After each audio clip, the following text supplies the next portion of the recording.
Te doy la bienvenida a los libros del saber. Te saluda tu amigo de confianza, Dr. Mark.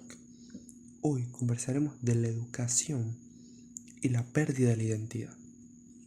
Cuando hablamos de identidad nos referimos a la definición que brinda la Real Academia Española como conjunto de rasgos propios del individuo o de una colectividad que los caracterizan frente a los demás. Es cierto que existen diversos tipos de educación cuando se habla de la educación formal y la informal.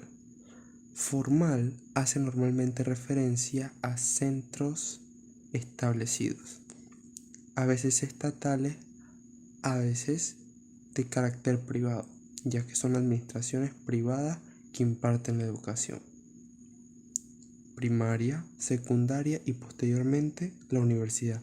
Dependiendo del país, lo único que cambia es la denominación que se le da, pero se abarcan los mismos niveles.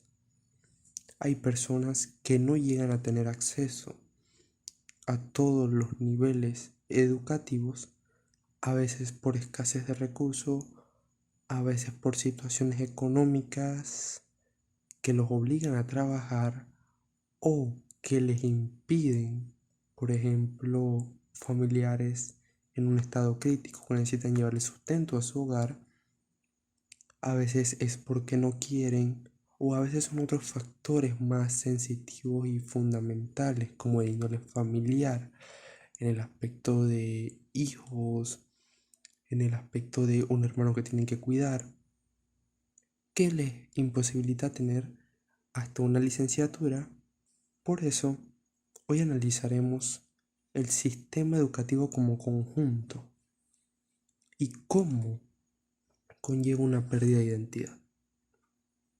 En Panamá, al igual que en otros países de América Latina y en otras latitudes del resto del globo terráqueo, la educación ha ido bajando su nivel con el propósito de permitir la mayor cantidad de estudiantes que pasen, pero mayor cantidad y menor calidad. Esto se ve, por ejemplo, en los exámenes de ingreso para muchas carreras en las universidades, que no son los mismos en los tiempos de antes. Claro, y aquí se puede argumentar, pero es que antes te ponían a aprenderte la Constitución o los códigos para poder hacer el examen. Y si bien es cierto, se ha simplificado y se ha vuelto tan poco exigente que los filtros que antes existían del perfil profesional se han disipado con el tiempo.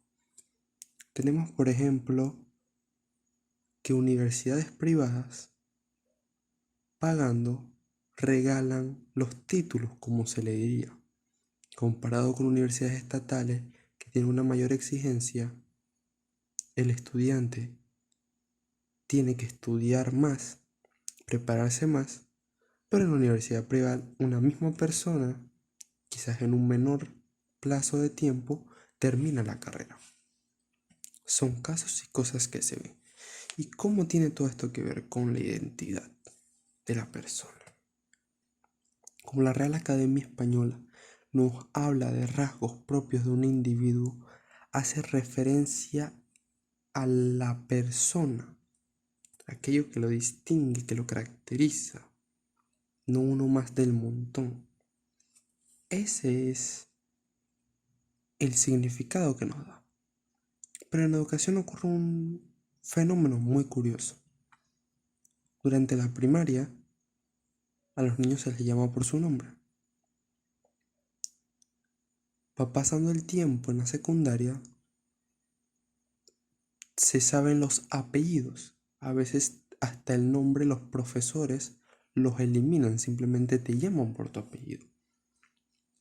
Cuando llegas a la universidad, dejas de ser un nombre y un apellido para convertirte o en tu cédula o simplemente un número de lista. El profesor no hace contacto con el estudiante porque tampoco es necesario hacerlo, ya que solamente se limita a su obligación. ¿Y qué pasa con todo esto? Parece algo tan banal o tan lejano, pero influye, porque en la mente de la persona se acostumbra a esta forma de que lo percibe el mundo. Se convierte en uno más y adopta los mismos patrones que el resto de los de su edad o de su grupo con tal de encajar. No cuestiona más allá de lo que no conoce porque simplemente no hay nada que lo distinga del resto. Se vuelve eso, se vuelve nada. De una manera muy cruda ocurre este fenómeno mucho. Y hoy casos de estudiantes que hacen uso excesivo de este mal endémico que tiene la educación y se aprovechan para vender sueños de opio a aquellos que simplemente necesitan un consejo, una ayuda, un mentor o tutor o un amigo inclusive que les ayude a desarrollar sus capacidades.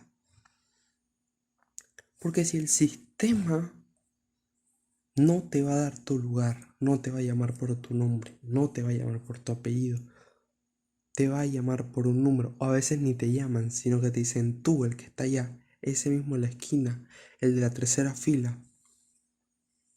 Y al final del día, las notas te la pueden poner por poner, y por más que estudies, nadie lo va a valorar, sino tú mismo, tu propio esfuerzo, tu propio sacrificio.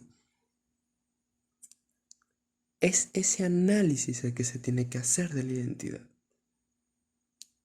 No es el sistema el que te va a salvar, ni el sistema educativo ya sea estatal o privado. Porque aunque sea en un sistema donde haya que pagar más para la educación, también te conviertes en nada. Porque pagas, te ganas tu título, si es una de esas universidades en donde te tienes que forzar estudiando, y al final del día simplemente fuiste uno más, pasaste porque pasaste y te vas. Así de simple. No fuiste ni lo más ni lo menos, sino que como pagaba y mantenía las instalaciones para los salarios. Entonces puede que mencionaran tu nombre, puede que no, pero pasaste, te sonreían y todo, pero aún así te sientes vacío. Y esto nos demuestra una cosa, que el sistema no es salvador, pero tampoco es el fin del mundo. Porque cuando hay una carencia, esta puede ser llenada o por falsas ideas y falsos compromisos o por un interés propio de crecimiento de aquello de lo que carezco, buscar la manera de desarrollarlo.